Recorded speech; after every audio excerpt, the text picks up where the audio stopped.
Hey everyone, welcome back to your own favorite channel Bhatnera IAS।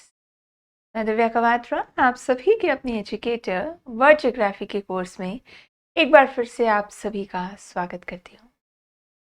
I really hope आप सभी अच्छे हैं, healthy हैं, बहुत अच्छे से पढ़ाई कर रहे हैं एंड हमारे इस कोर्स को एंजॉय कर रहे हैं। अगर आप एंजॉय कर रहे हैं तो लाइक, कमेंट, शेयर ज़रूर करें इसको और हमारे भटनेरा IAS चैनल को ज़रूर सब्सक्राइब करें। ओके गाइस, सो आज का हमारा टॉपिक है हम डिस्कस कर रहे थे, जैसा कि आपने पिछले लेक्चर्स में देखा होगा, सोलर सिस्टम को, राइट। हम डिस्कस कर रहे थे हमारे सौर मंडल को। तो आज हम उसी टॉपिक को आगे बढ़ाते हुए हमारे सारे ग्रह समझने वाले हैं, एक एक करके हर ग्रह को हम पढ़ेंगे, राइट। ये हमारा आज का टॉपिक रहेगा, बने रहिए हमारे साथ। जल्दी टॉपिक शुरू करते हैं हम लोग। और टॉपिक शुरू करने से पहले छोटा सा इंट्रोडक्शन हमारे नए साथियों के लिए। छोटा सा इंट्रोडक्शन कुछ ऐसा है कि मैं हूँ आपकी educator Divya Kawatra, as you can see here, right. I am a masters degree holder in political science and international relations. और पिछले 5 सालों से विभिन्न प्रकार की UPSC SPSC जो इंस्टीट्यूट्स हैं उनके साथ एसोसिएटेड हूँ for 2 subjects mainly, that is PSIR and geography. ठीक है। I am also an ex faculty of Bharati Ashram as well as Unacademy. Okay guys, so ये था छोटा सा इंट्रोडक्शन आप सभी के लिए, आपके अपने एजुकेटर का। एंड अब हम बात करते हैं हमारे लेक्चर नंबर 4 पर। वर्ल्ड ज्योग्राफी विश्व भूगोल का जो लेक्चर नंबर 4 है उसको आज हम स्टार्ट करने जा रहे हैं। और अगर आपने इससे पहले के लेक्चर्स यानी कि 1 2 3 जो लेक्चर्स हुए हैं वो अगर आपने अभी तक नहीं देखे हैं तो आई वुड रेकमेंड कि आप पहले इन लेक्चर्स को कंप्लीट कर लें, राइट। क्यों? क्योंकि इसमें हमने बेसिक डिस्कस किया है जो बेसिक आपको आगे के लेक्चर्स में काम आने वाला है। तो अगर आप बेहतर तरीके से इन लेक्चर्स को समझना चाहते हैं तो आपके पास ये बेस होना चाहिए जो यहाँ पर डिस्कस किया गया है। तो प्लीज इन क्लासेस को भी जरूर कंप्लीट कर लें before you come to lecture number 4। ठीक है, ओके है, पक्का? चलिए ठीक, देन लेट्स स्टार्ट। और जैसा कि हम जानते हैं UPSC प्रीलिम्स के सिलेबस के अनुसार हम लोग प्राकृतिक भूगोल से शुरू हुए हैं। प्राकृतिक भूगोल डिस्कस करना हमने स्टार्ट किया है, फिजिकल जियोग्राफी पर हम बात कर रहे हैं, जिसमें हमने सबसे पहले देखा था हमारा यूनिवर्स, हमारा ब्रह्मांड। ब्रह्मांड के अंदर हम आए तो हमने देखा मिल्की वे गैलेक्सी, हमारी दुग्ध गंगा, है ना। और मिल्की वे गैलेक्सी के और अंदर गए तो हमें मिला हमारा सौर मंडल, हमारा सोलर सिस्टम। ठीक है, तो इनको हम डिस्कस कर रहे थे। और सोलर सिस्टम का बेसिक हमने देखा था, सूर्य को हमने समझा था, कैसे सौर मंडल आया, कैसे सूर्य का अस्तित्व है, क्या प्रॉपर्टीज हैं, ये सारी चीजें हमने पिछली क्लास में देख ली थी। अब बात आती है सूर्य से आगे बढ़कर हम कहाँ जाएंगे, ग्रहों के पास जाएंगे। कि सूर्य तो केंद्र है, लेकिन किसका केंद्र है? जो ग्रह उसके चक्कर लगा रहे हैं उसका केंद्र है ना। तो अब एक एक करके सभी ग्रहों को हम समझेंगे, सभी प्लैनेट्स को समझेंगे, कौन सा प्लैनेट कैसा है, क्या उसके फीचर्स हैं, कैसे पृथ्वी से भिन्न है वो, ये सारी चीज़ें हमको समझनी है, राइट। ओके, तो ये था कुछ हमारा सौर मंडल जो हमने कल देखा था, जिसके के केंद्र में हमने देखा कि हमारा सन है, सूर्य है, और उसके चारों ओर एलिप्टिकल ऑर्बिट में जो ग्रह हैं वो चक्कर लगा रहे हैं, है ना। एग्जैक्टली, ये हमने कल देखा था। ये हमारा सौर मंडल है, सोलर सिस्टम है, और बड़ा ही खूबसूरत सा है ना। ये पार्ट है किसका? मिल्की वे गैलेक्सी का। ठीक है, ये पार्ट है किसका? मिल्की वे गैलेक्सी यानी कि दुग्ध गंगा का। और मिल्की वे गैलेक्सी की अगर बात करें, जैसे सूर्य सोलर सिस्टम जो है हमारा सौर मंडल है उसका केंद्र है, उसी प्रकार से मिल्की वे गैलेक्सी का भी एक केंद्र है। उस केंद्र से लगभग 30,000 लाइट ईयर्स, 30,000 प्रकाश वर्ष दूर क्या है? हमारा सन है। यानी कि हम मिल्की वे गैलेक्सी के केंद्र पर ना होकर केंद्र से 30,000 लाइट ईयर्स दूर हैं। ठीक है, ये हमने कल समझा था कि मिल्की वे गैलेक्सी में इसकी पोजीशन क्या है और सौर मंडल में पोजीशन क्या है ना। सूर्य भी अपने अक्ष पर घूम रहा था, फिर ये मिल्की वे गैलेक्सी के चक्कर लगा रहा था और सारे ग्रह सूर्य के चक्कर लगा रहे थे और उपग्रह ग्रहों के चक्कर लगा रहे थे, है ना। ऐसा एक सिस्टम कल हमने देखा था। तब बात करते हैं कि किस तरह से सूर्य तो अब चक्कर लगा ही रहा है, ईस्ट टू वेस्ट अपने अक्ष पर घूम भी रहा है ना। क्या डायरेक्शन थी सूर्य के अपने अक्ष पर घूमने की? East to west, exactly. चलिए, तो मिल्की वे गैलेक्सी के सेंटर पर ना होकर 30,000 लाइट ईयर्स दूर ये सूर्य स्थित है, जिसके चारों ओर प्लैनेट्स जो हैं, ग्रह जो हैं वो चक्कर लगा रहे हैं और उन ग्रहों के चारों ओर उनके प्राकृतिक उपग्रह चक्कर लगा रहे हैं। इस प्रकार का एक सिस्टम हमने समझा था। इसको थोड़ा सा और डिटेल में आज हम देखते हैं, लेकिन उससे पहले कल हमारा थोड़ा सा टॉपिक जो है पिछली क्लास में पेंडिंग रह गया था, जो कि था कि ब्रह्मांड के बारे में कुछ सिद्धांत हैं, कुछ थियरीज हैं, जो कि किससे संबंधित है? हमारे सौर मंडल से संबंधित है। ब्रह्मांड की थियरीज तो हमने पहले भी पढ़ ली थी, यानी कि बिग बैंग थियरी वगैरह जो हमने देखी थी वो तो हमने पहले भी देख ली थी, लेकिन ये जो थियरीज हैं ये हमारे सौर मंडल से संबंधित है, इसलिए हम इसको अब पढ़ रहे हैं। ठीक है, तो ब्रह्मांड कैसे बदल रहा है, क्या बदलाव आ रहा है उसमें, और कैसे वो बदलाव बाकी चीजों को प्रभावित कर रहा है, उससे संबंधित कुछ थियरी से। राइट, चलिए तो स्टार्ट करते हैं इन थियरी से, ये कंप्लीट करके और फिर हम आज के टॉपिक जो है हमारा प्लैनेट्स उस पर चलेंगे, ग्रह पढ़ेंगे सारे। ठीक है, आज ग्रह नक्षत्र सबके खोल दिए जाएंगे, देखते हैं किसकी किस्मत कैसी चमकती है ना। भाई किसी का शनि भारी है तो किसी का मंगल का प्रकोप है, पता नहीं क्या क्या चलता है, बट ब्रह्मांड के बारे में कुछ बदलते हुए दृष्टिकोण को हम समझते हैं। तो सबसे पहले हमारे पास आता है भूकेंद्रीय सिद्धांत। ठीक है, सबसे पहले क्या आ रहा है? भूकेंद्रीय सिद्धांत, यानी कि earth centric theory. Earth centric जो हमारी थियरी है उस पर हम बात करें। नाम से पता चल रहा है भूकेंद्रीय, यानी कि भू यानी कि हमारी पृथ्वी, पृथ्वी कहीं पर केंद्र पर स्थित है, ऐसा कोई सिद्धांत है। ठीक है, नाम से हमको ये समझ में आ रहा है। अब सिद्धांत क्या कहता है? सिद्धांत ये कहता है कि पृथ्वी जो है वो ब्रह्मांड का केंद्र है, पूरे ब्रह्मांड का जो केंद्र है वो क्या है? पृथ्वी है, बाकी सब चीजें उसके साथ अलाइंड है। हाँ, और जितने भी आकाशीय पिंड हैं अलग अलग कक्षाओं में पृथ्वी के चारों ओर घूमते। Talk about being self centric, है ना, खुद को महान बनाने के लिए कुछ भी। तो क्या है कि पृथ्वी केंद्र है और सभी आकाशीय पिंड जितने भी हैं, जो ग्रह हैं, जो क्षुद्र ग्रह हैं, जो उल्का पिंड हैं, सूर्य है, कुछ भी हैं, वो सब पृथ्वी के चक्कर लगा रहे हैं, अलग अलग कक्षाओं में है। ठीक है, कौन बोला ऐसा? ऐसा बोला मिस्र का, मिस्र यानी कि इजिप्ट, मिस्र यानी कि इजिप्ट का एक खगोल शास्त्री क्लाडियस। ठीक है, क्लाडियस टालेमी था, जिसने क्या कहा, ये थियरी दी कि भाई पृथ्वी केंद्र है और बाकी सब चीजें पृथ्वी का चक्कर लगा रही हैं। कब कहा इसने? 140 ईस्वी में कहा। किसने? क्लाडियस टालेमी, क्लाडियस टालेमी 140 ईस्वी में। ठीक है, इसने क्या बोला? ये थियरी दी थी क्या? कि पृथ्वी केंद्र है और बाकी सब चीजें उसके चारों ओर चक्कर लगा रही। आज हमको सच मालूम है तो हास्यास्पद लगता है ना, हमें हंसी आती है कि ये क्या था, मियाँ मिट्ठू बन गए ये तो। भाई हम ही हैं जो है, पृथ्वी है जो है, बाकी सब तो क्या टच्चे पुच्चे लोग हैं, है ना। चलो, बट क्या है कि उस समय पर ये थियरीज बहुत बड़ी थी, क्योंकि तब हमें बहुत ज़्यादा जानकारी नहीं थी, हमें पता नहीं था, तो ये चीज़ें हमें सत्य भी लगती थी और इम्पॉर्टेंट भी लगती थी। और यही थियरीज हैं जिनको क्रिटिसाइज करने के लिए, जिनको गलत प्रूफ करने के लिए या जिनमें कमियां निकालने के लिए लोगों ने उत्सुकता के साथ और खोज की, और सत्य जो है वो धीरे धीरे धीरे धीरे धीरे धीरे परत दर परत बाहर आने लगा।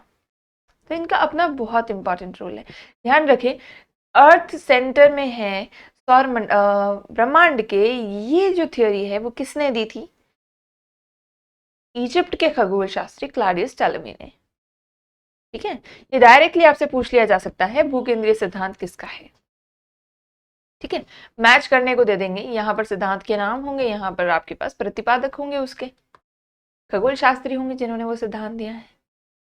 एक बिग बैंग थियरी दे देंगे आपको, एक भूकेंद्रीय सिद्धांत दे देंगे, है ना। इस तरह से क्या है कि आपका पूरा क्वेश्चन फ्रेम हो जाएगा। तो हालांकि थियरी गलत है, आज के समय में गलत प्रूव हो चुकी है, लेकिन ये थियरी सबसे पहले आई थी, ये चीज अपने आप में बहुत इंपॉर्टेंट होती है।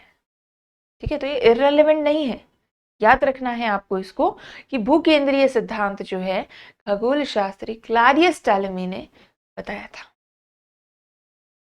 जिसने क्या कहा था, पृथ्वी केंद्र पर। ठीक है, नेक्स्ट सिद्धांत जो हमारे पास आता है सूर्य केंद्रीय सिद्धांत। ठीक है, धीरे धीरे हमको समझ में आया भैया पृथ्वी तो एक छोटा सा प्लैनेट मात्र है, कोई बहुत ज्यादा बड़ा रोल नहीं है। तब हमने किसकी इंपॉर्टेंस को समझा, सन की इंपॉर्टेंस को समझा, सूर्य केंद्रीय सिद्धांत निकाले। तो क्या हुआ कि पोलैंड के खगोल शास्त्री थे निकोलस कोपरनिकस, इनका नाम हमने सबने सुना है ना। कहीं ना कहीं आपने सुना होगा, आपको लग रहा होगा भैया ये तो बंदा जाना पहचाना ही है, इसको तो रोटी पे बुला ही लेते हैं, साग खिला ही देते हैं, बड़ा सर्दी हो रही है ना। चलो निकोलस कोपरनिकस 1473 से 1543 ईस्वी जिसका टाइम पीरियड था, इसने ये दर्शाया कि सूर्य जो है वो है केंद्र पर, वो है सेंटर पर हमारी यूनिवर्स के, और जो जितने भी ग्रह हैं, जो पिंड हैं, वो सूर्य के चक्कर लगा रहे हैं।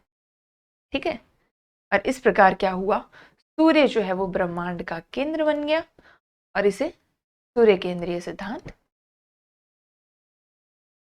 हो सकता है बहुत सारे वर्षों के बाद कोई आए और बोले भैया सूर्य भी नहीं है और कुछ है, हमें क्या मालूम है, आपने जाकर यूनिवर्स में देखा क्या नहीं ना।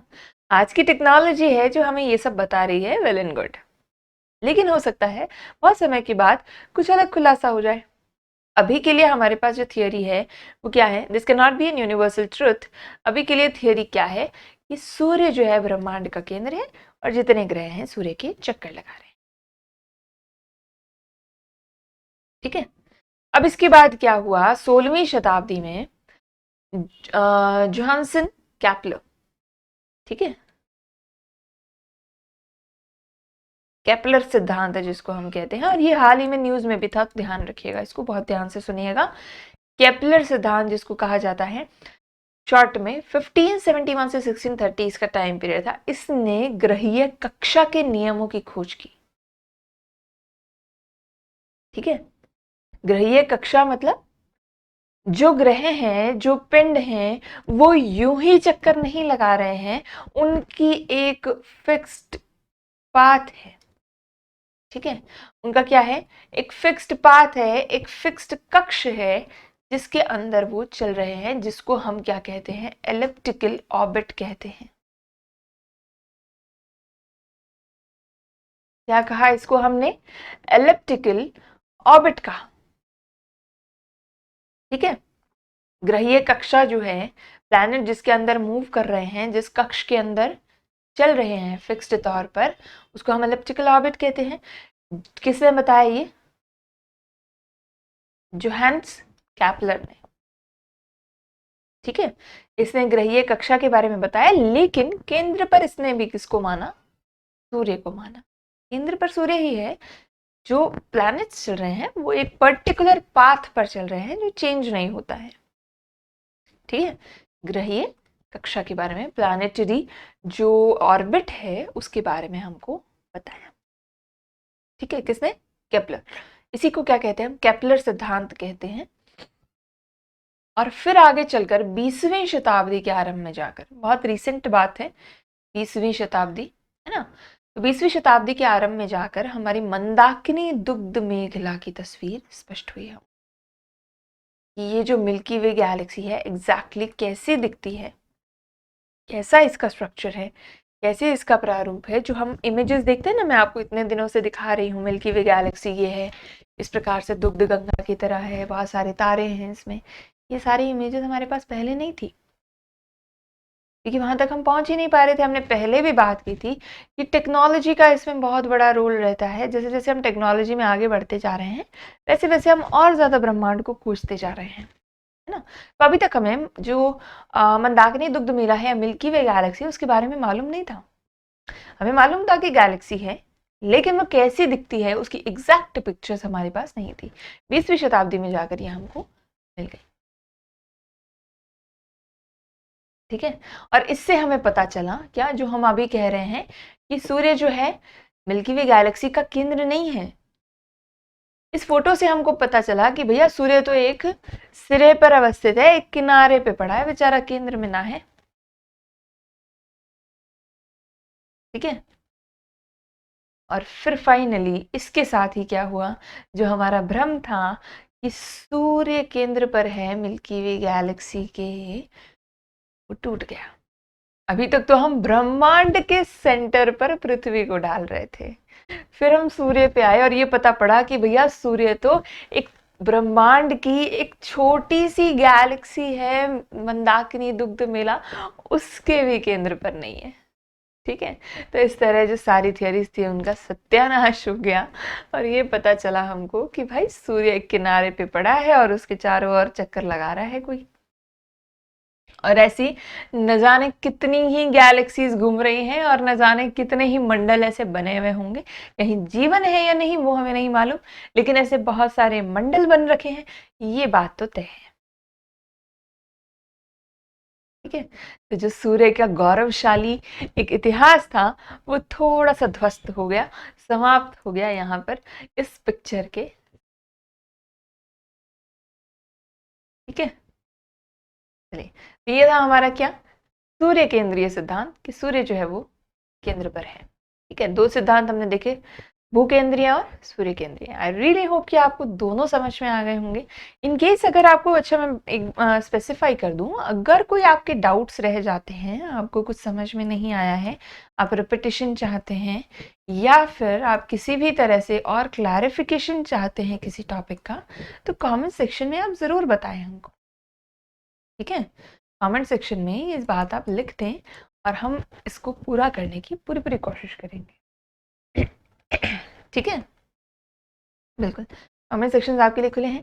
आपके प्यारे प्यारे कमेंट्स के साथ, आपके सपोर्ट के साथ, आपकी इतनी सारी सराहना के साथ हम बहुत अच्छे अच्छे कोर्सेज आपके लिए और लेकर आने वाले हैं।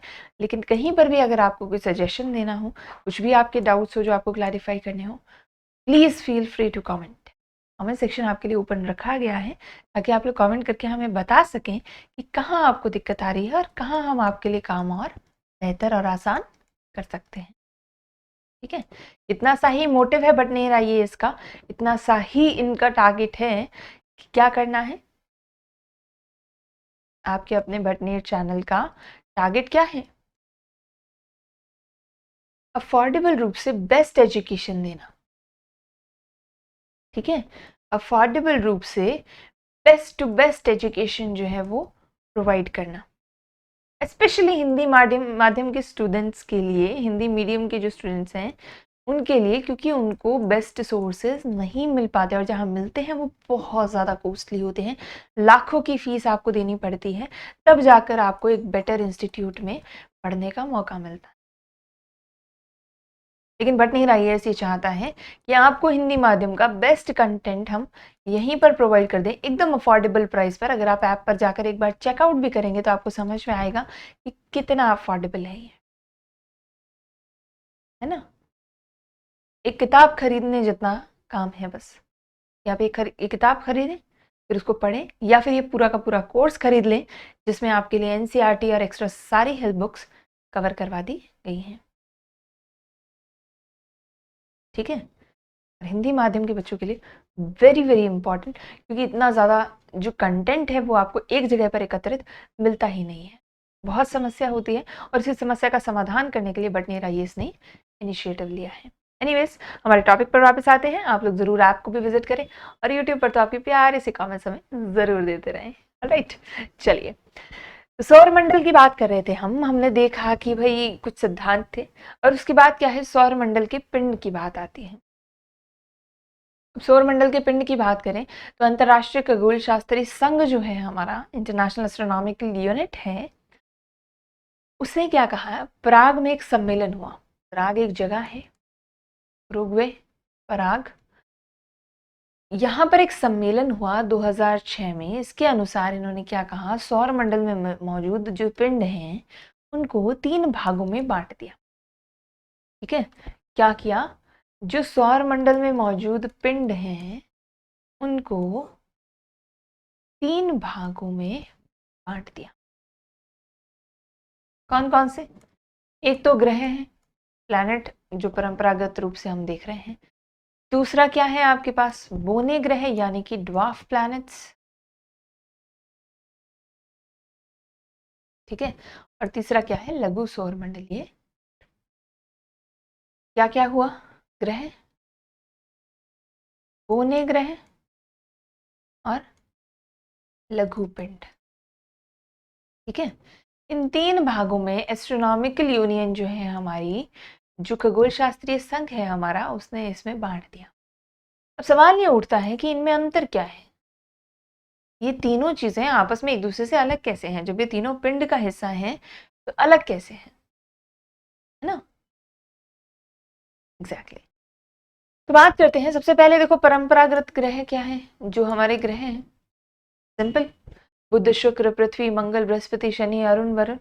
जो हम हमारे प्लैनेट्स देखते हैं, कितने, 8 प्लैनेट्स जो हम देख रहे हैं, Mercury, Venus, Earth, Mars, Jupiter, Saturn, Uranus, Neptune. इसके साथ साथ एक प्लूटो भी था, जो कि 2006 में किसमें ट्रांसफर कर दिया गया, बोने ग्रह की कैटेगरी में ट्रांसफर कर दिया गया। 2006 में ही इसको किया गया, जब इसने एस्ट्रोनॉमिकल यूनियन ने ये डेफिनेशंस हमको दी। और ये प्लूटो जो है इस डेफिनेशन पर फिट नहीं हुआ, इसलिए प्लूटो को ग्रहों की श्रेणी से बाहर कर दिया गया। कैटेगरी देखेंगे क्या है, किस तरह की शर्तें लगाई जाती हैं प्लैनेट बनने के लिए। ठीक है, ये हमारे 8 प्लैनेट है, सीरीज वाइज है ये, कि सूर्य से दूरी के हिसाब से इनको लिखा गया है। ठीक है, क्या है, बुध, शुक्र, पृथ्वी, मंगल, बृहस्पति, शनि, अरुण, वरुण, Mercury, Venus, Earth, Mars, Jupiter, Saturn, Uranus and Neptune. ठीक है, ये हमारे परंपरागत ग्रह। कैसे होते हैं ग्रह, कौन होते हैं, ये सब डेफिनेशंस हम पढ़ेंगे। बिल्कुल निश्चिंत रहें आप, कोई भी चीज़ बीच में नहीं छोड़ी जाएगी, आपको सब कराया जाएगा जब सही समय आएगा उस टॉपिक का। ठीक है, अभी के लिए आप इतना समझिए कि परंपरागत ग्रह जो है हमारे कौन से हैं। क्लियर है यहाँ तक? ओके, चलिए तो आगे चलते हैं, बात करते हैं बोने ग्रह की, ड्वार्फ प्लैनेट्स की। इनमें हमारे पास कुछ नाम है, प्लूटो है, चेरान है, सिरिस है, 2003 यूबी 313 है। ठीक है, सिरिस 2003, यूबी 313, और साथ ही साथ यहाँ देखिए प्लूटो भी आपको दिख रहा है, जो कि पहले क्या था, ग्रह की श्रेणी में था। ठीक है, एक शर्त होती है ग्रहों की, 3 शर्तें हैं वैसे, उनमें से एक की हम अभी बात करते हैं। ठीक है, ग्रहों की जो शर्त है वो क्या होती है, कि जो ये इनका एलिप्टिकल पाथ है ना, एक पर्टिकुलर पाथ में चल रहे हैं सभी ग्रह। अभी हमने डिस्कस किया था, देखा भी था, हमारी जो सौर मंडल की जो इमेज है, वीडियो है, उसमें देखा हमने, है ना, कि सभी के सभी ग्रह जो है अपने पर्टिकुलर एलिप्टिकल ऑर्बिट में चल रहे हैं। कोई भी ग्रह किसी दूसरे के कक्ष में नहीं जाएगा। क्या था, कोई भी ग्रह किसी दूसरे के कक्ष में नहीं जाएगा। ठीक है, प्लूटो ने क्या किया, ये शर्त तोड़ दी। कैसे तोड़ दी, कि प्लूटो नेपच्यून के जो पाथ था उसको काटने लग गया। नेपच्यून का जो ऑर्बिट है, जो कक्ष है, उसको काटने लग गया। ठीक है, इसका जो ऑर्बिट था वो नेपच्यून के ऑर्बिट में अड़ने लगा, इसलिए प्लूटो को क्या किया गया, इस शर्त के बुनियाद पर यहाँ से हटा दिया गया और बोने ग्रह की कैटेगरी में डाल दिया गया, ड्वार्फ प्लैनेट्स की कैटेगरी में डाल दिया गया। बाकी की शर्तें भी हम डिस्कस करेंगे, अभी ये सिर्फ आपको समझाने के लिए कि प्लूटो यहाँ कैसे पहुंचा। ठीक है, इस कारण से पहुंचा कि ये नेपच्यून की जो बेल्ट थी उसको काटने लग गया था। ठीक है, चलिए, तो ये थे हमारे बोने ग्रह। और फिर बात करते हैं लघु सौरमंडलीय पिंड, यानी कि छोटे छोटे और पिंड हैं जिनको हम अलग अलग नामों से जानते हैं, जैसे कि धूमकेतु है, उपग्रह है, या और अन्य छोटे खगोलीय पिंड है। ये सब क्या है, इनको भी हम एक एक करके पढ़ेंगे, इनके डेफिनेशंस पढ़ेंगे कि लघु सौरमंडलीय पिंड क्या होते हैं, ठीक है। लेकिन पहले हम मेजर जो हमारा टॉपिक है ग्रह, उसको पूरा करते हैं, क्योंकि ये सब तभी समझ में आएगा जब आपको ग्रह मालूम है ना। ग्रह पता होगा तो बोने ग्रह समझ में आएगा, बोने ग्रह पता होगा तो आगे उपग्रह, उनके और छोटे जो पार्ट्स हैं वो समझ में आएंगे। इसलिए पहले हम बात करते हैं किस पर, ग्रहों पर, और फिर आएंगे इन दोनों टॉपिक्स, बोने ग्रह और लघुमंडलीय, ठीक है। चलो, तो पहले सबसे पहले हम डिस्कस करते हैं परंपरागत ट्रेडिशनल प्लैनेट्स को हमारे, फिर हम बाकी दोनों टॉपिक्स को डिस्कस करेंगे, ठीक है। चले, रेडी? चलो, बात कर रहे हैं हम किस पर, प्लैनेट्स पर, ठीक है। प्लैनेट्स पर बात कर रहे हैं हम, ग्रहों पर बात कर रहे हैं। और सबसे पहली बात ये कि ग्रह कौन है, किसको ग्रह कहा गया, किसको प्लैनेट कहा गया, ऐसा क्या उनमें खूबियां थी, क्या क्वालिटीज थी, क्या फीचर्स थे, क्या कैरेक्टरिस्टिक्स थी, जिनकी वजह से उनको नाम दिया गया प्लैनेट का, बाकी लोगों से अलग, बाकी जो पिंड थे उनसे अलग कर कर इनको प्लैनेट या ग्रह की संज्ञा दी गई, है ना। क्यों दी गई? तो ग्रह जो है वो ऐसे खगोलीय पिंड हैं, खगोलीय मतलब जो स्पेस यूनिवर्स इससे रिलेटेड होते हैं, ठीक है। तो खगोलीय पिंड हैं जो कुछ शर्तों को पूरा करते हैं। अभी अभी हमने बात की 3 शर्तें होती हैं, ठीक है। तो ग्रह किसको बोला जाता है, ऐसे जो पिंड हैं जो इन 3 शर्तों को पूरा करते हैं, ठीक है। कौन कौन सी 3 शर्तें हैं? सबसे पहली शर्त है हमारी कि ऐसा पिंड होना चाहिए जो सूर्य के चारों ओर परिक्रमा करता हो। क्या करता हूं? सूर्य के चारों ओर परिक्रमा करता हूं, ठीक है, डन है। सूर्य केंद्र पर है, आपको किसकी परिक्रमा करनी है, सूर्य की परिक्रमा करनी है, तो आप क्या है, ग्रह हैं, ठीक है। पहली शर्त मंजूर। दूसरी शर्त है उनमें पर्याप्त गुरुत्वाकर्षण बल हो जिससे वो गोल स्वरूप ग्रहण कर सके। आपने देखा सभी प्लैनेट्स जो हैं वो गोल गोल हैं, कोई ऐसा तो नहीं है, नहीं है ना। कैसे हैं, गोल हैं। क्यों गोल हैं? क्योंकि उनका सेंट्रल ग्रेविटेशनल फोर्स इतना ज्यादा है कि बाहर के सारे कंपाउंड्स को अपनी तरफ खींचते हैं, और जब अपनी तरफ खींचते हैं तो वो अपने आप ऑटोमेटिकली गोलाकार में आ जाते हैं, है ना। तो दूसरी शर्त क्या है कि अपना खुद का इतना ग्रेविटेशनल फोर्स, इतना गुरुत्वाकर्षण बल इनके पास होना चाहिए कि वो गोल स्वरूप जो है, सर्कुलर शेप जो है, स्फेरिकल शेप जो है, वो ग्रहण कर सके, ठीक है। दूसरी शर्त क्लियर है, डन। चल, तो तीसरी शर्त पर बात करते हैं। तीसरी शर्त है कि उसके आसपास का क्षेत्र साफ हो, ठीक है। इसका मतलब क्या है, आप जिस ऑर्बिट में चल रहे हैं वहां पर और कोई नहीं चलना चाहिए, आप हैं तो आप ही हैं, ठीक है। और किसी के होने का मतलब क्या है, आपका पाथ काटा जा रहा है, जैसा कि प्लूटो के केस में, नेपच्यून के पाथ में ये दूसरा खगोलीय पिंड आ रहा था। अब प्लूटो जो अपना पाथ नया बना रहा था उसमें ऑलरेडी नेपच्यून था,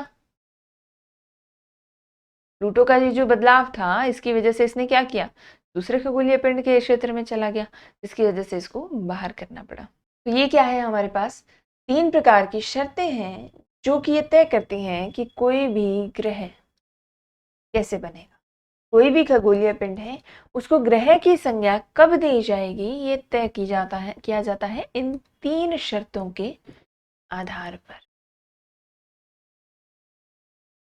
ठीक है। समझ में आया पॉइंट कि ग्रह किसको बोला जाएगा। अब ये जो ग्रह हैं हमारे, इनको हमने जितने ग्रह की कैटेगरी में आए उनको हमने क्या है, 2 कैटेगरीज में और बांट दिया।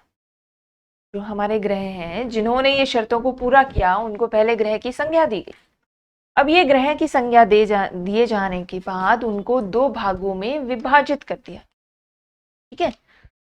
कौन से 2 भागों में विभाजित कर दिया गया, इनर प्लैनेट्स और आउटर प्लैनेट, आंतरिक ग्रह और बाह्य ग्रह, ठीक है, पार्थिव और बृहस्पति। इनको किस नाम से जाना जाता है? पार्थिव या अंतरिक्ष ग्रह, आंतरिक ग्रह, और बाह्य या फिर बृहस्पति ग्रह, ठीक है। Inner planets, outer planet. नाम देखते हैं कौन कौन से प्लैनेट्स इनर में आते हैं, कौन कौन से आउटर में आते हैं। तो बड़ा ही सिंपल सा लॉजिक है। इनर प्लैनेट्स कौन से हैं? पहले 4 प्लैनेट, बुध, शुक्र, पृथ्वी और मर्करी, वीनस, अर्थ और, ठीक है। और आउटर प्लैनेट में कौन से हैं? बाहर के 4, जुपिटर, सैटर्न, यूरेनस, नेपच्यून, ठीक है। इनर प्लैनेट्स पहले 4, आउटर प्लैनेट्स बाहर वाले 4। बहुत सिंपल है, कोई एक्स्ट्रा लॉजिक नहीं है। बस हाँ, इनके बीच में इनको सेपरेट करने वाली एक बेल्ट है जिसके बारे में हम पढ़ेंगे, थोड़ी देर में पढ़ेंगे, अभी नहीं। इनको अलग करने वाली एक बेल्ट जरूर है, उस बेल्ट के बारे में हम समझेंगे, लेकिन अभी नहीं, ग्रह पढ़ने के बाद समझेंगे। तो बस ध्यान रखिएगा कि ये जो इनर और आउटर हैं 4-4 भागों में डिवाइडेड हैं। 8 प्लैनेट है हमारे टोटल, जिसमें से 4 आंतरिक हैं, 4 बाह्य। पहले वाले 4 आंतरिक, बाद वाले 4 बाह्य। बहुत ही सिंपल सा लॉजिक है, ठीक है। जिसे हमने देखा Mercury, Venus, Earth, Mars, Jupiter, Saturn, Uranus, Neptune. तो इनमें से क्या है, ये 4 तो आंतरिक हैं और ये 4 बाह्य हैं। सिंपल, ठीक है। इनको डिवाइड कैसे किया गया? एक बेल्ट के आधार पर भी किया गया है, वो बेल्ट के बारे में हम बाद में देखेंगे। ओके, अभी यहाँ पर एक चीज आपको विशेष ध्यान देने की है, क्या कि कुछ ग्रह ऐसे हैं जो विद नेकेड आईज आप सामान्य रूप से देख सकते हैं, ठीक है। विद नेकेड आईज आप आराम से टेलीस्कोपिक कुछ इंस्ट्रूमेंट लेकर बहुत आसानी से इन ग्रहों को देख सकते हैं। ऐसे कौन से ग्रह हैं, ये ध्यान रखना है आपको। मंगल है यानी कि मार्स है, बुध है यानी कि मरकरी है, शुक्र है यानी कि वीनस है, ठीक है, बृहस्पति है यानी कि जुपिटर है, और शनि। मरकरी, वीनस, मार्स यानी कि अर्थ से आप देख रहे हैं, अर्थ से तो आप देख ही रहे हैं, और इनर प्लैनेट के बाकी तीनों आपको दिख जाएंगे। समझिएगा, याद करने के लिए, पृथ्वी से तो आप देख ही रहे हो, तो पृथ्वी तो आपको दिख ही रही है ना। और पृथ्वी के अलावा बाकी 3 जो इनर प्लैनेट है वो भी आपको दिख जाते हैं, यानी कि इनर प्लैनेट तो सारे के सारे आप नेकेड आइज से देख सकते हैं, बहुत ही आसानी से देख सकते हैं। और अब बात करें आउटर प्लैनेट्स की, बाह्य प्लैनेट्स की, इनमें से कौन से देखे जा सकते हैं? तो इनमें हमारे पास है बृहस्पति और शनि। तो बचा क्या? अरुण और वरुण, जो कि बहुत ज्यादा दूर हैं, बहुत ज्यादा दूर हैं, इनको हम नहीं देख पाते, ठीक है। तो मतलब क्या है, मरकरी से लेकर सैटर्न तक के सारे प्लैनेट्स को हम क्या है, विद नेकेड आइज देख सकते हैं, मरकरी से लेकर सैटर्न तक, ठीक है। लास्ट के 2 प्लैनेट ऐसे बच जाते हैं जिनको हम नहीं देख पाते, ठीक है। यहाँ पर आपको 5 नाम दिखेंगे, क्योंकि एक तो अर्थ है, अर्थ तो हमको दिख ही रही है उस पर तो हम बैठे हैं, इसलिए 5 ही नाम यहाँ दिए गए हैं, अर्थ को इंक्लूड नहीं किया जाता इसमें। हालांकि लॉजिकली बात यह है कि पृथ्वी तो हम देख ही रहे हैं, अब पृथ्वी से और क्या क्या दिख रहा है वो हमको देखना है। तो ये कैटेगरी क्या है हमारी, इनर प्लैनेट्स की और आउटर प्लैनेट्स की। आई होप आपको समझ में आया ये, ठीक है, आंतरिक और बाह्य। ये क्लियर है? डन? पक्का? चलिए ठीक है, तो आगे चलते हैं। और ये थे ग्रहों के भाग, कैसे उनको डिवाइड किया गया है। अब ग्रह अलग अलग शेप के हैं, अलग अलग साइज के हैं। तो अगर आकार के आधार पर देखा जाए, साइज के आधार पर देखा जाए, तो उनका एक क्रम है, ग्रहों का एक क्रम है साइज के आधार पर, ठीक है। तो क्रम क्या है? बृहस्पति, शनि, अरुण, वरुण, पृथ्वी, शुक्र, मंगल, बुध, ठीक है। सबसे बड़ा जुपिटर और सबसे छोटा मर्करी, ठीक है। पृथ्वी कौन से नंबर पर है इन टर्म्स ऑफ साइज? 1 2 3 4 5। पृथ्वी आकार के आधार पर देखा जाए तो सौरमंडल में 5वें स्थान पर आती है, 5th पोजीशन पर आती है इन टर्म्स ऑफ साइज या आकार, ठीक है। पहले नंबर पर कौन है? बृहस्पति। अब सूर्य से दूरी के आधार पर देखें तो ये तो बेसिक सीक्वेंस है, सबको याद है। Mercury, Venus, Earth, Mars, Jupiter, Saturn, Uranus and Neptune. बुध, शुक्र, पृथ्वी, मंगल, बृहस्पति, शनि, अरुण, वरुण। ठीक है, अरुण वरुण तो आपको याद ही है। उसके साथ साथ शनि महाराज भी आते हैं, बृहस्पति महाराज भी आते हैं। तो ये तो क्या हो गए, सारे परम पूजनीय हो गए। यहाँ पर क्या है, बुध, शुक्र, पृथ्वी, सब मंगल मंगल मंगल। ठीक है, चलिए तो फिर क्या है, अगला फैक्ट हमारा आता है कि शुक्र और वरुण जो है, यानी कि वीनस और नेपच्यून, शुक्र और वरुण जो है, वीनस और नेपच्यून जो है, उनको छोड़कर बाकी सभी ग्रह का घूर्णन कहाँ पर होता है, पश्चिम से पूर्व की ओर होता है, वेस्ट टू ईस्ट। सन कहाँ घूम रहा था, सन किस डायरेक्शन में जा रहा था, ईस्ट टू वेस्ट। और बाकी ग्रह की अगर बात करें तो उसमें पृथ्वी भी आ जाती है ना। और पृथ्वी का डायरेक्शन क्या है, वेस्ट टू ईस्ट, यानी कि सन के विपरीत। ठीक है, सिर्फ शुक्र और वरुण हैं जो पूर्व से पश्चिम की ओर चलते हैं, सन के बराबर चलते हैं, ईस्ट टू वेस्ट चलते हैं। Only Venus and Neptune. याद रखें, प्रीलिम्स के लिए फैक्ट याद रखें, कौन से दो ग्रह हैं जो क्या है, ईस्ट टू वेस्ट चलते हैं। ये थे हमारे कुछ फैक्ट्स रिलेटेड टू प्लैनेट्स, है ना। प्लैनेट्स के बारे में छोटी छोटी चीज़ें हमने देखी, कुछ फैक्ट्स देखे। और अब बात करते हैं हमारे ग्रहों पर। ग्रहों का टॉपिक शुरू करते हैं। कौन सा ग्रह है, कहाँ है, क्या उसकी विशेषताएं हैं, क्या क्या उसके फीचर्स हैं, इस सारी चीज़ों को हम समझेंगे। ओके डन, यहाँ तक फैक्ट सबको क्लियर है, नोट कर लिया है आप सभी ने। मैं आपसे पहले भी कहा, नोट ज़रूर करते रहें साथ साथ, ये सारी चीज़ें आपको बहुत हेल्प करेंगी बेटर अंडरस्टैंडिंग में। ठीक है, चले अच्छे से देख लो, एक बार फिर से रीड कर लो। 3 तरह के फैक्ट्स हमने देखे हैं, आकार के आधार पर हमने सीक्वेंस देखा, सूर्य से दूरी के आधार पर देखा, और एक फैक्ट देखा शुक्र और वरुण के बारे में। Okay let's go then, start करते हैं। ग्रह, हमारे प्लैनेट्स को एक एक करके समझते हैं, कौन सा प्लैनेट कैसा है, क्या उसकी विशेषताएं हैं, इस चीज़ को देखते हैं। पहला प्लैनेट जो है हमारे पास वो है बुध, यानी कि मर्क्यूरी। ठीक है, मर्क्यूरी की बात करें, बुध की बात करें, तो बुध जो है सूर्य के सबसे नजदीक वाला ग्रह है।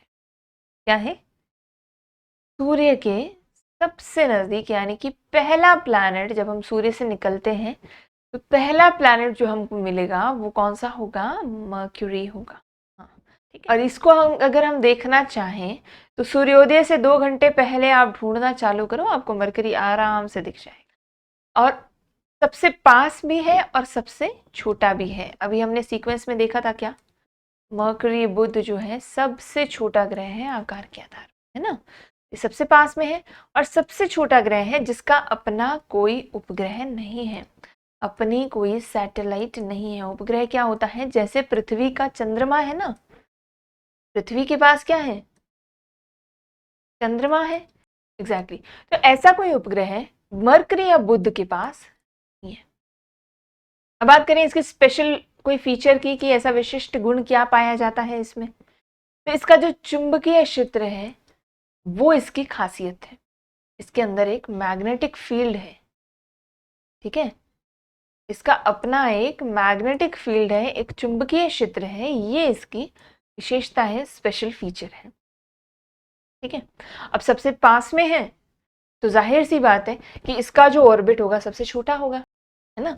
जिसे आपने रेस में देखा होगा, जब रेस लगाई जाती है तो क्या किया जाता है, रिले रेस होती है ना, ऐसा एक ट्रैक बना हुआ होता है ना, जिसमें आपने देखा होगा कि सबको बराबर ना खड़ा कर कर ये पीछे होता है ना, ये वाला इससे थोड़ा आगे होता है, और तीसरे ट्रैक वाला उससे भी थोड़ा आगे होता है, और चौथे ट्रैक वाला और थोड़ा आगे खड़ा होता है। बराबर नहीं खड़े होते कभी। सोचिए और सोचिए, थोड़ा कमेंट कर दीजिए। चलिए, तो क्यों होता है ऐसा, क्योंकि देखिए आपकी यहाँ से यहाँ का डिस्टेंस कम है, अब इससे बड़ी रेडियस का सर्कल लोगे तो उसका डिस्टेंस ज़्यादा हो जाएगा। तो ये जो डिस्टेंस की दूरी है जो इसको ज़्यादा झेलनी पड़ेगी, उसको कम करने के लिए हम क्या करते हैं, ये डिस्टेंस क्रिएट करते हैं, है ना। क्यों? क्योंकि जो यहाँ पर होगा वो सबसे जल्दी चला जाएगा। इसी तरह से जो ग्रह हैं वो भी एलिप्टिकल ऑर्बिट में है। जो जितना पास होगा सूर्य के, जो जितना पास होगा केंद्र के, वो उतनी जल्दी सर्कल को कंप्लीट कर सकता है। सही बात है कि नहीं? तो मरकरी सबसे पास में है, तो नेचुरली परिक्रमा करने में, एक चक्कर लगाने में सूर्य का इसको सबसे कम समय लगता है। ठीक है, यानी कि इसकी कक्षीय गति जो है वो सबसे ज्यादा हो गई। समझ रहे हो? कक्षीय गति क्या है? कक्ष का एक चक्कर लगाने का टाइम पीरियड। और सिंस ये सबसे पास में है, छोटा सा चक्कर लगाना है तो सबसे पहले लगा लेता है। कक्षीय गति सबसे ज्यादा हो गई। परिक्रमा करने का समय सबसे कम, कक्षीय गति सबसे ज्यादा, क्योंकि सबसे नजदीक है। कनेक्शन कर पा रहे हो ना, चीजें जोड़ पा रहे हो कि सबसे पास में है तो छोटा सा रास्ता क्रॉस करना है तो बड़े कम समय में कर लेता है। कम समय में करने का मतलब है कि गति बहुत ज्यादा हो रही है, तो कक्षीय गति सबसे ज्यादा। ठीक है, यहाँ पर क्या होता है, दिन तो बहुत ज्यादा गर्म होते हैं नेचुरली, इतना पास है सूर्य के तो बहुत ज्यादा गर्म होगा ही। और रात अति बर्फीली हो जाती है क्योंकि एकदम से ही सूर्य से हट जाता है ना। तो जो तापांतर है यहाँ पर, टेम्परेचर डिफरेंस जो आता है वो बहुत ज्यादा होता है। ठीक है, 600 डिग्री सेल्सियस का टेम्परेचर डिफरेंस यहाँ पर मिलता है, सबसे अधिक होता है। जैसे हम देखते हैं ना भारत में, अगर जैसलमेर की बात करें तो जो टेम्परेचर डिफरेंस है वो बहुत ज्यादा देखने को मिलता है ना। कैसे ज्यादा देखने को मिलता है कि वहां पर दिन में तो इतनी गर्मी होती है कि 40 से 50 डिग्री का जो टेम्परेचर है वो वहां पर मिलता है। रात में इतनी सर्दी हो जाती है कि आपको रजाई ओढ़ के सोना पड़ता है। सोचो, जहां पर 40-50 डिग्री का टेम्परेचर है दिन में, वहां पर तो गर्मी मानी जाएगी ना। तो रात भी गर्मी की है, आप एसी चला के मस्त सोएं। लेकिन ऐसा नहीं होता है। अगर जैसलमेर की बात करें, टेम्परेचर डिफरेंस की बात करें, तो वहां पर क्या होता है, 40 से 50 डिग्री का टेम्परेचर दिन में होता है। कड़कती धूप, मतलब आपसे सहन नहीं हो ऐसी धूप, लोग को डिहाइड्रेशन हो जाता है जो पहली बार जाए। रात को आप, उसी रात को, सेम डे की रात होते ही आप रजाई ओढ़कर सो रहे हैं। ये तापमान का डिफरेंस है ना, रेगिस्तानी प्रभाव है ये तो हल्का सा डिफरेंस है जो सहन करने योग्य है। लेकिन जो मरकरी का या बुध का डिफरेंस होता है वो 600 डिग्री सेल्सियस का है। हम तो यहाँ पर 30-40 डिग्री में ही मर गए। ये 600 डिग्री सेल्सियस का डिफरेंस है ना। तापमान इसका दिन में तो 427 डिग्री सेल्सियस रहता है। सूर्य से बहुत करीब है ना, तो तापमान नेचुरली बहुत ज्यादा होगा। इसलिए यहाँ पर लाइफ नहीं हो पाती है। इतने तापमान में कैसे जिएगा कोई, है ना। हम 30-40-50 में ही हालत खस्ता हो जाती है हमारी। तो तापमान जो है दिन में कितना है, 427 डिग्री सेल्सियस है, और रात में -173 डिग्री सेल्सियस, यानी कि ऑलमोस्ट 600 डिग्री का अंतराल। ठीक है, तो दिन जो है बहुत ज़्यादा गर्म और रातें बहुत ज़्यादा बर्फीली होती हैं यहाँ पर। ये मरकरी की विशेषता है, मरकरी की कंडीशन। ठीक है, चलो, ये हमारा मरकरी है, जैसा आप देख सकते हैं यहाँ पर एकदम जल रहा है ना। मरकरी बुध। चलिए, नेक्स्ट जो फैक्ट है मरकरी का, ये क्या है, इसे सूर्योदय से ठीक पहले या सूर्यास्त के बाद क्षितिज के पास देखा जा सकता है। एज पे आप इसको देख सकते हैं। अब इसकी परिक्रमा करके एक चक्कर पूरा करने में केवल 88 दिन लगते हैं, जिसमें पृथ्वी को 365 दिन लग रहे हैं जिस काम में, वो काम मरकरी कितने समय में करता है, 88 डेज में करता है। यानी कि इसका एक वर्ष, सूर्य का एक चक्कर लगाने का मतलब एक वर्ष, इसका एक वर्ष 88 डेज का है, यानी कि हमारे 3 महीने से भी कम, है ना। भाई 90 दिन होते हैं, उससे भी 2 दिन कम है। ठीक है, उतने में ये पूरा चक्कर लगा देता है। ठीक है, अब बुध को रोमन गॉड ऑफ कॉमर्स के रूप में भी जाना जाता है। नेचुरल सा फैक्ट है, कुछ ऐसा बहुत ज्यादा आपको कहीं वो नहीं होगा। ठीक है, एक्स्ट्रा फैक्ट मालूम होना चाहिए। बुध को रोमन गॉड ऑफ कॉमर्स के रूप में जाना जाता है। ठीक है, तो ये हमारा बुध है जो घूम रहा है, रोटेशन कर रहा है। रेवोल्यूशन नहीं दिखाया है हमने, रोटेशन दिखाया है हर एक ग्रह का आपको, आराम से आप इस ग्रह को देख सकें और डिफरेंस कर पाए बाकी ग्रहों से। चलिए, तो ये हमारा पहला टॉपिक हुआ मर्करी, पहला प्लैनेट देखा हमने मर्करी बुध। सेकंड प्लैनेट पर आते हैं। सेकंड प्लैनेट है हमारा वीनस। ठीक है, सेकंड प्लैनेट कौन सा है, वीनस या फिर शुक्र। ये हमारा वीनस ग्रह है।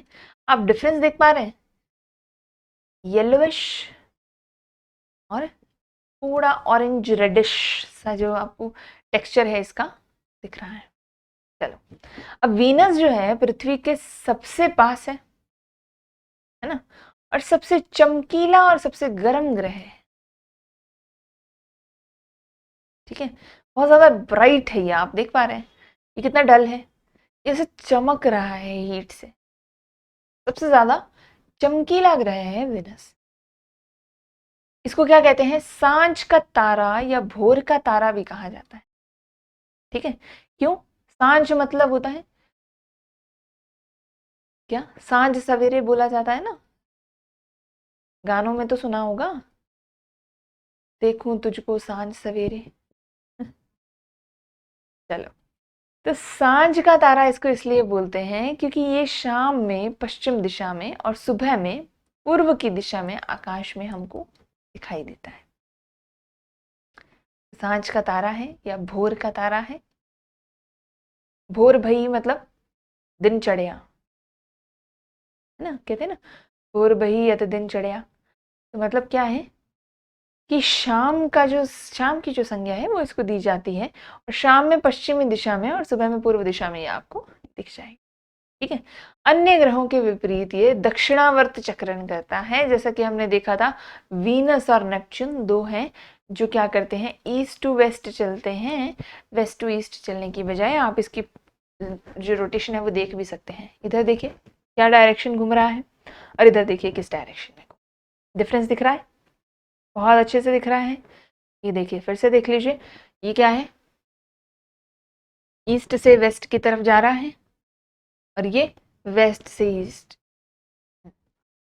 ये सन की डायरेक्शन के साथ चल, ईस्ट टू वेस्ट, और ये कहाँ जा रहा है, वेस्ट टू ईस्ट,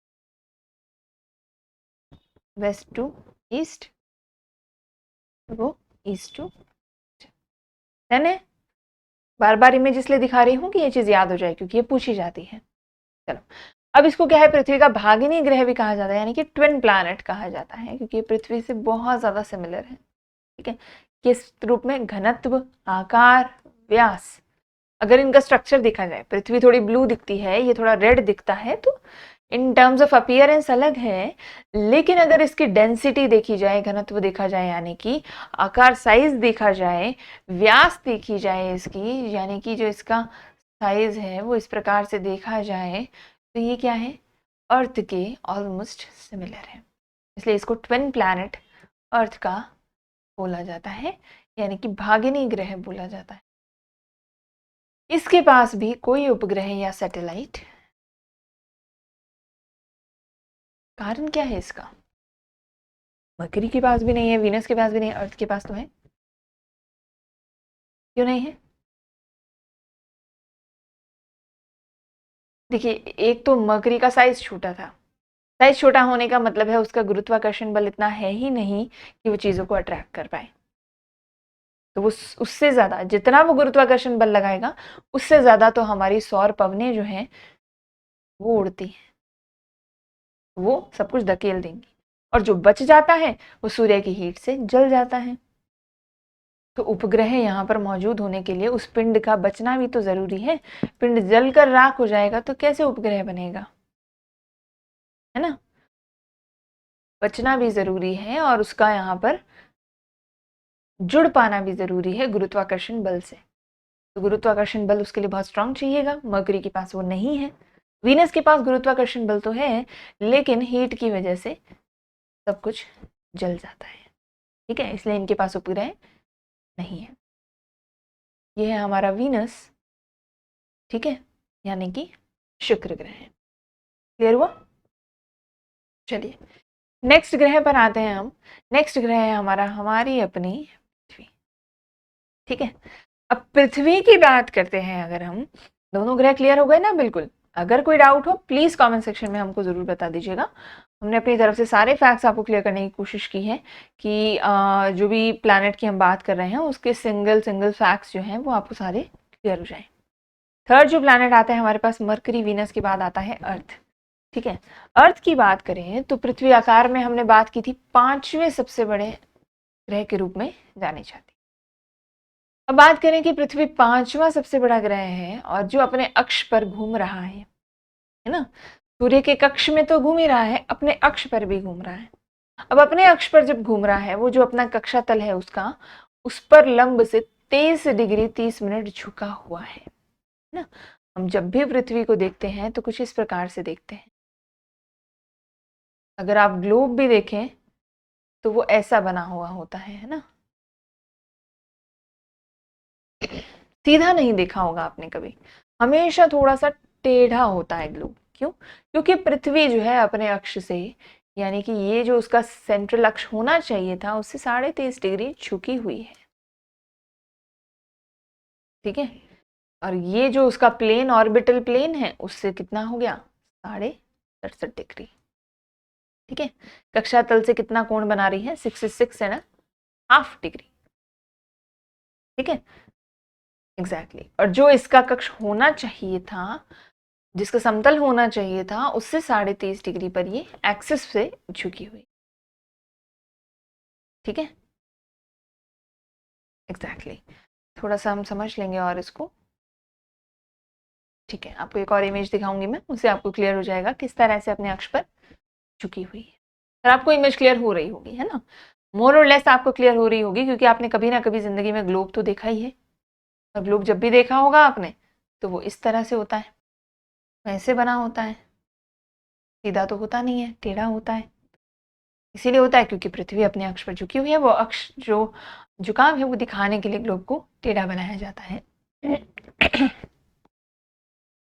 चलिए, अब इसकी विशेषता क्या है? विशेषता यही है कि सौरमंडल का एकमात्र ग्रह है जिस पर जीवन।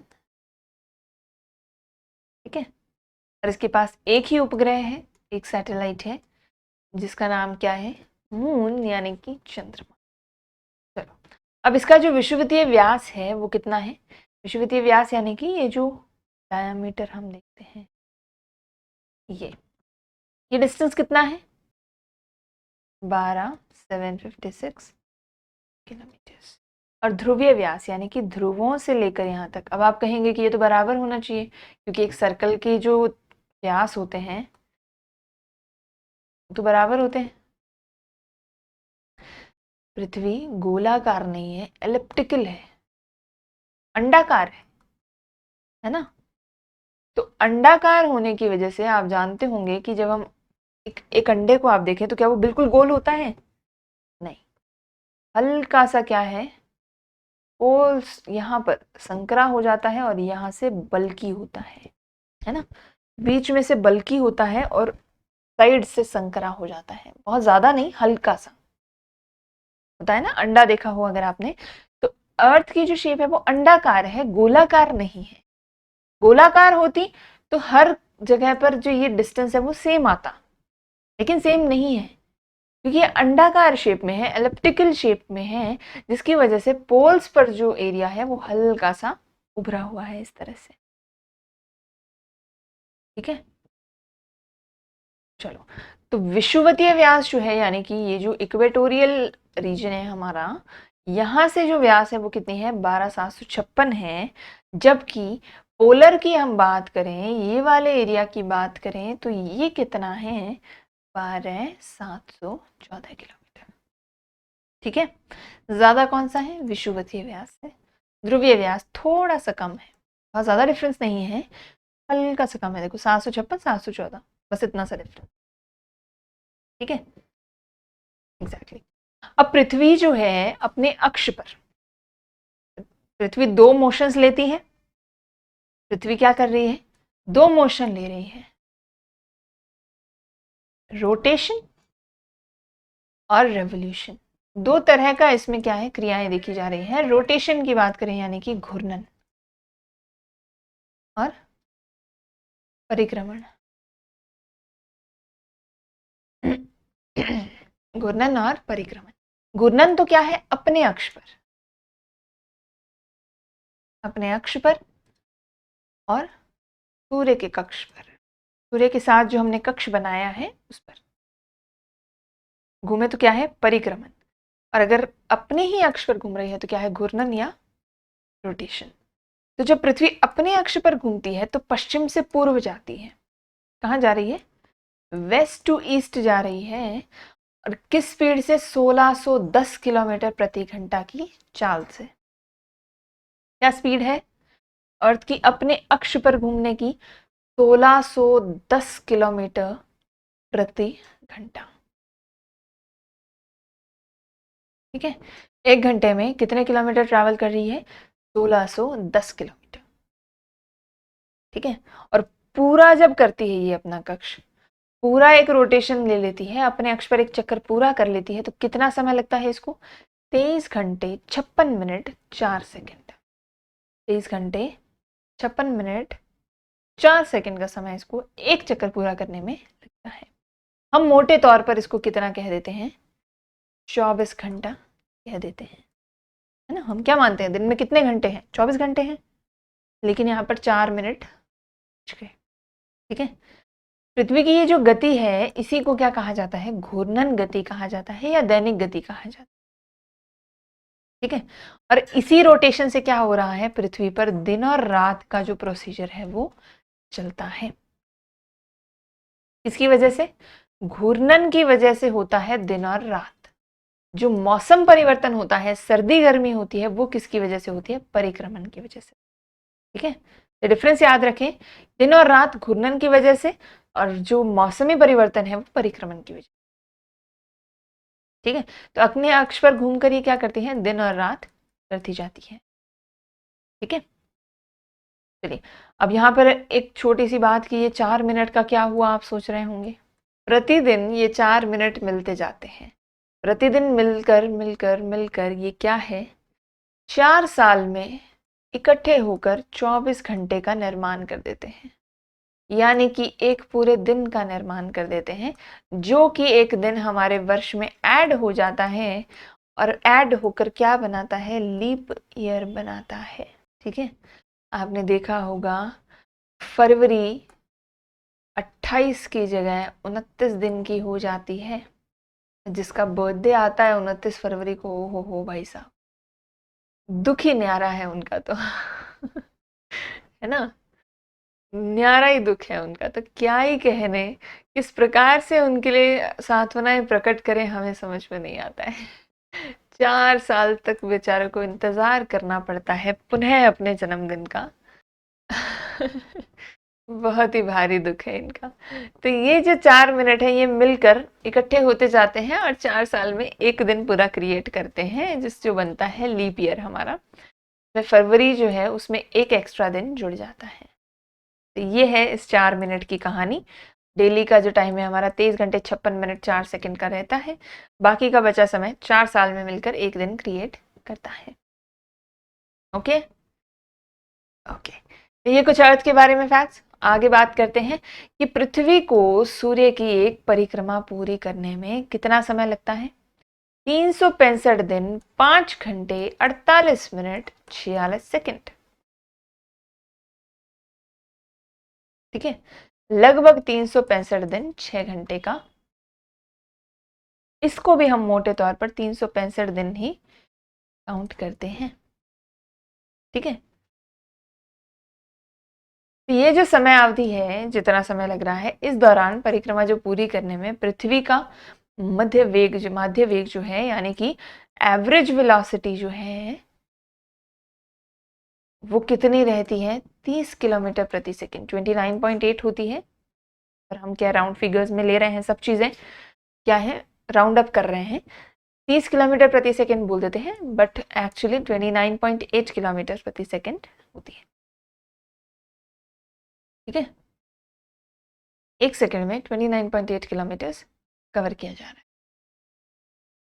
और जब घूर्णन कर रही थी तो कितना था, 1 घंटे में 1610 किलोमीटर, है ना। घूर्णन कर रही थी, जब रोटेशन कर रही थी, अपने अक्ष पर घूम रही थी, तो 1 घंटे में 1610 किलोमीटर जा रही थी। जब सूर्य के अराउंड घूम रही है तो 1 सेकंड के अंदर 29.8 किलोमीटर जा रही है। ठीक है, चलो, तो सूर्य के चारों ओर ये जो परिक्रमा है पृथ्वी की, इसको वार्षिक गति या परिक्रमण कहते हैं। क्या कहते हैं, वार्षिक गति या फिर परिक्रमण कहा जाता है। ठीक है, और पृथ्वी को जितना समय लग रहा है सूर्य की एक परिक्रमा करने में, उसको हम क्या कहते हैं, सौर वर्ष कहते हैं। हमारा जो 1 साल है वो क्या है, वो वास्तविक रूप से सोलर ईयर है। ठीक है, सौर वर्ष ही है अपने आप में। ओके, बहुत सारे फैक्ट्स हैं, आई नो, नोट करते जाइए, रिवाइज करेंगे आप तो आपको बहुत अच्छे से ये सेग्रीगेटली याद हो जाएंगे। ठीक है, और हम कल फिर से इसको रिवाइज भी करते रहेंगे साथ साथ, तो ये आपको और अच्छे से कंटेस्ट हो जाएंगे।